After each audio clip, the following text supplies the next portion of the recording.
Nah, disinilah si Hans yang lagi nyetir itu ngeliat kayak dari kejauhan ada seorang cewek yang lagi jalan malam-malam, tapi jalannya itu kayak orang lagi terpincang-pincang.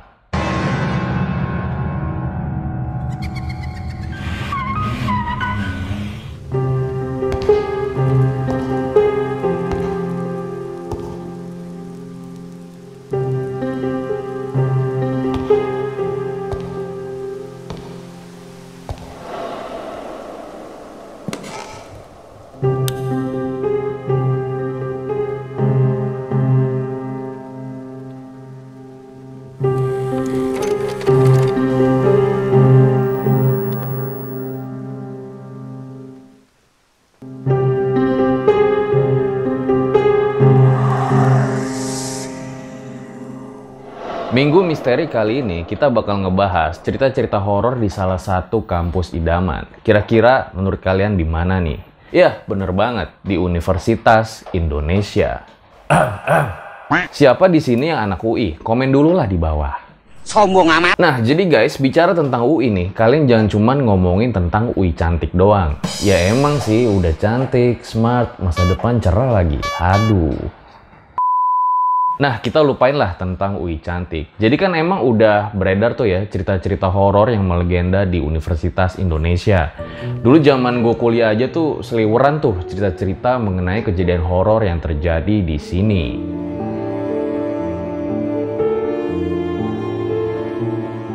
Cerita horor apa sajakah itu? Jadi sebetulnya tema ini udah pernah kita bawain ya di Om Mamat Jadul tahun 2019, tapi mau kita remake lagi nih biar lebih fresh pada kali ini. Tapi sebelum gue mulai kayak biasa, jangan lupa dukung terus karya-karya RJ5 dengan cara subscribe, like, comment, share videonya sebanyak-banyaknya. So, gue rasa langsung saja berikut adalah urban legend-nya.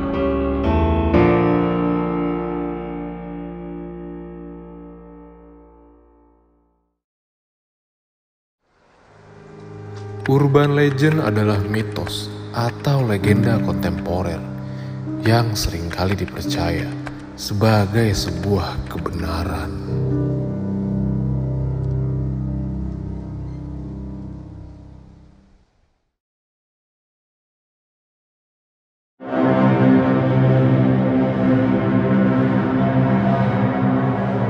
Universitas Indonesia merupakan salah satu kampus yang udah cukup tua nih guys, di mana salah satu letak dari kampusnya itu ada di Depok, Jawa Barat, dan udah dibangun dari sejak tahun 1987. UI itu punya lahan yang luas banget sampai 320 hektar, di mana penggunaannya 25% itu untuk sarana akademik dan 75%-nya itu untuk lahan area hijau.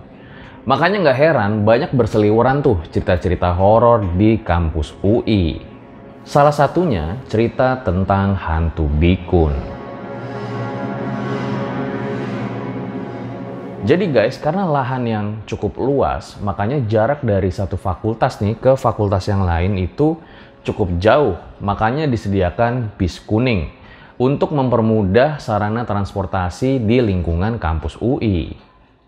Kisahnya sendiri, pada suatu waktu ada seorang pemuda nih yang biasanya emang dia naik bikun untuk sampai ke tempat tinggalnya. Tapi di malam itu dia lagi pulang kemalaman, jadi otomatis nggak bisa naik bikun dong karena jam operasionalnya yang udah habis. Tapi anehnya di malam itu dia ngeliat tuh masih ada satu bikun yang lewat di depannya. Loh, kok jam segini masih ada bikun? Wah, kebetulan deh. Pemuda itu mungkin mikir kali ya, wah jangan-jangan ini bikun terakhir kali ya. Makanya naiklah dia ke bikun itu. Semuanya sih berjalan normal-normal aja, kayak biasa dia naik bikun. Sampai pas di satu belokan, pas dia lihat ke belakang, ada tukang ojek yang lagi nunjuk-nunjuk ke arah pemuda tersebut. Gak lama, tukang ojek itu jatuh dong. Nah, pemuda ini turun tuh niatnya mau bantuin si tukang ojek. Ada apa mas? Kenapa nunjuk-nunjuk? Dan si tukang ojek pun ngejawab, kalau tadi dia ngeliat si pemuda ini lagi naikin pocong. Mendengar hal tersebut, pemuda tadi langsung kaget dong. Dia otomatis langsung lihat ke belakang tuh tempat dia naik bis tadi. Dan ternyata bisnya udah nggak ada.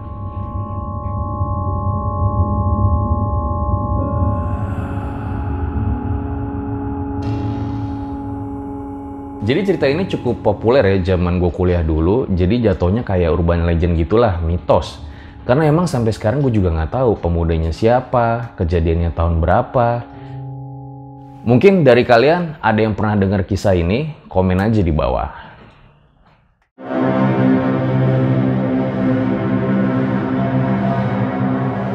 Cerita ini juga salah satu yang cukup populer berkembang dari mulut ke mulut zaman gue kuliah dulu.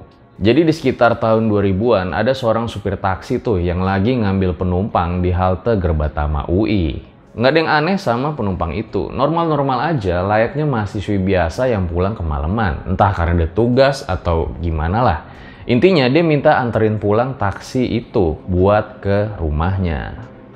Bang, tolong ke Bintaro ya. Semuanya berjalan normal-normal aja pas di jalan, sampai pas udah di lokasi tuh. Mahasiswi itu bilang dia mau ngambil uang dulu di dalam rumahnya buat bayar ongkos taksi. Ya udah, akhirnya masuklah tuh mahasiswi ke dalam rumah. Tapi ditunggu-tunggu sama si supir, kok nggak muncul-muncul nih orang. Akhirnya supir tersebut masuklah ke dalam rumah, ngetok-ngetok pintu orang rumah. Kemudian ceritalah tuh sang supir mengenai mahasiswi tadi yang belum bayar ongkos taksi. Tapi gak disangka-sangka, ternyata sang keluarga menjelaskan kalau mahasiswi tadi udah meninggal dan meminta maaf atas peristiwa tersebut. Konon katanya itu adalah hantu mahasiswi yang sudah meninggal karena ketabrak di sekitar Gerbatama UI.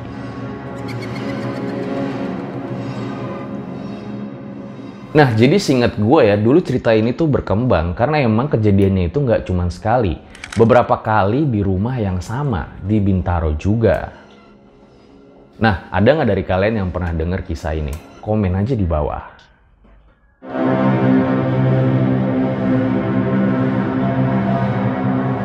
Wisuda tentunya jadi momen-momen indah saat kalian kuliah. Ya iyalah, udah capek-capek kuliah 4 tahun. Revisi, bimbingan, revisi, bimbingan. Akhirnya lulus juga. Wisuda, foto-foto pakai toga.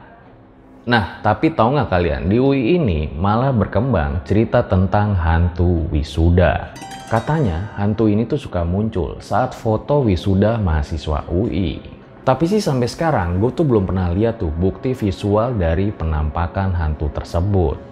Selain itu katanya hantu ini tuh kerap muncul dengan menggunakan kebaya merah.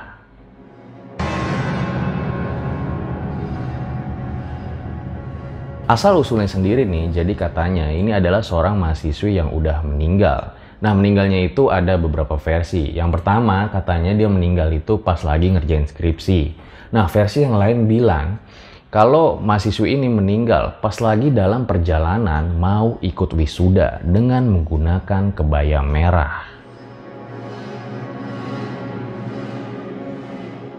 Tapi ya lagi-lagi gue tuh nggak pernah dengar sih sampai sekarang identitas mahasiswinya siapa, fakultasnya di mana, kejadiannya tahun berapa, lebih kayak cerita turun-temurun tuh dari senior ke juniornya.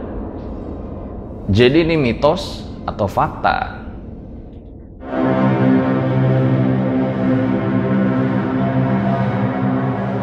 Nah, cerita ini juga salah satu yang sering beredar nih di lingkungan kampus. Gue ambil salah satu cerita dari sebuah forum aja ya.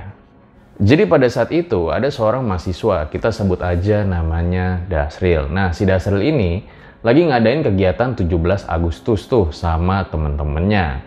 Nah, dia ngerjain tugas lah buat persiapan kegiatan tersebut. Kayak buat poster, hiasan, jadwal kegiatan, dan lain-lain lah intinya. Nah, kebetulan pada malam itu, dia ngerjain tugas tersebut sampai larut malam.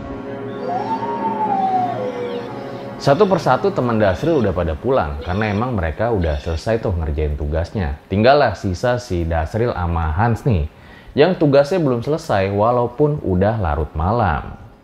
Akhirnya karena udah deadline banget, makanya mereka tuh mutusin, ya udahlah kita nginep aja di kampus sampai pagi buat ngerjain tugas ini. Nah, karena pada mau nginep di kampus, makanya pada pengen pulang dulu tuh ke kosan buat ngambil beberapa perlengkapan. Lalu balik lagi ke kampus buat nyelesain tugas mereka. Kenapa nggak kerjain di kosan aja ini bocah? Akhirnya mereka berangkatlah tuh ke kosan si Hans. Kebetulan si Hans ini lagi bawa mobil. Nah, sekitar jam setengah 12 malam, suasana tuh udah kayak bener-bener sepi banget. Mereka lagi ngelewatin gedung rektorat UI. Siap-siap.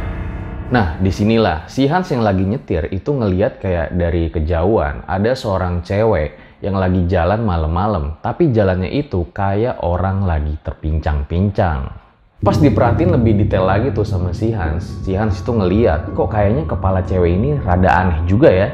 Kayak orang yang tulang lehernya patah. Di sini bukan Hans doang tuh yang ngeliat cewek itu, si Dasril juga ngeliat. Karena emang mereka penasaran, dideketin lah tuh cewek tersebut. Dan pas dilihat, kagetlah mereka di situ.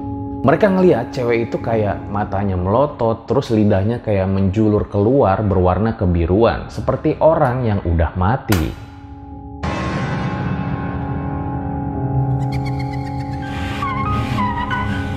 Langsunglah tuh mereka teriak sekenceng-kencengnya pada lari terbirit-birit. Nah, gue juga nggak tahu sih tugasnya pada kelar apa enggak. Nah, sebenarnya ini salah satu versi aja sih yang beredar mengenai cerita hantu di sekitar rektorat ini. Karena emang beredar kabar burung kalau ada seorang mahasiswa yang meninggal karena bunuh diri di rektorat. Penyebab meninggalnya adalah diputuskan pacarnya walau dalam kondisi hamil. Nah, katanya lagi penampakan dari hantu wanita ini benar-benar persis kondisinya kayak si gadis yang mati bunuh diri itu. Well, jadi ini mitos atau fakta?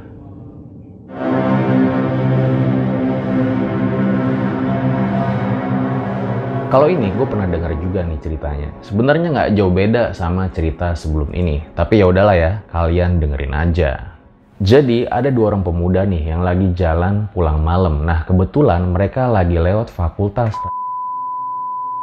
Kita sebut aja lah namanya Joni sama Jono. Nah, si Joni ini ngeliat kayak ada cewek lagi jalan sendirian tuh di depannya. Dan nggak lama dideketin lah cewek tersebut. Baru pulang ya kak? Abis ospek apa nih? Dulu juga gue pernah di ospek loh. Mas, mau nyeberang rel ke arah sana juga ya? Bareng ya? Akhirnya jalanlah tuh mereka bertiga. Ngelewatin kayak alang-alang yang emang rada gelap. Ya walaupun masih ada sih sinar-sinar cahaya dari rumah-rumah di seberang rel kereta. Pas mereka lagi jalan terus, si cewek itu kayak ngecuekin si Joni sama si Jono. Tapi ya udahlah, mereka kayak nggak ambil pusing. Pas mereka nyebrang rel, si Joni pengen ngajak ngobrol lagi tuh niatnya si cewek. Tapi pas dilihat, cewek itu udah nggak ada. Terus pas udah dicari-cari nih sama si Joni, ternyata cewek itu masih ada di pinggir rel, yang artinya dia belum nyebrang. Akhirnya si Joni yang kayak pahlawan kesiangan, balik lagi tuh nyamperin tuh cewek sambil nanya kayak gini. Loh mbak, kenapa nggak nyebrang? Tadi kan nggak ada kereta padahal. Cewek tadi malah jawab pelan kayak gini.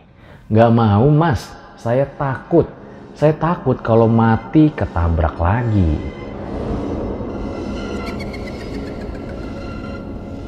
Mendengar hal itu, langsung kabur lah tuh si Joni lari terbirit-birit. Siapa di antara kalian yang pernah dengar kisah ini juga? Komen di bawah.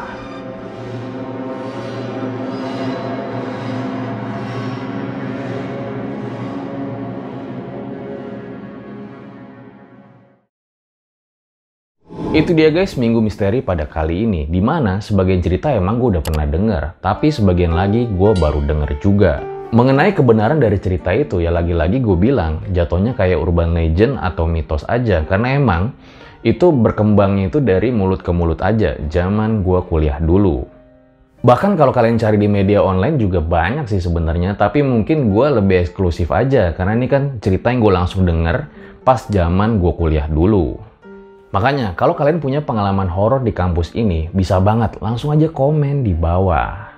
Gue rasa cukup demikian ya episode Minggu Misteri Urban Legend di Universitas Indonesia pada kali ini. Gue Fajar Aditya, RJ5 undur diri. Ciao.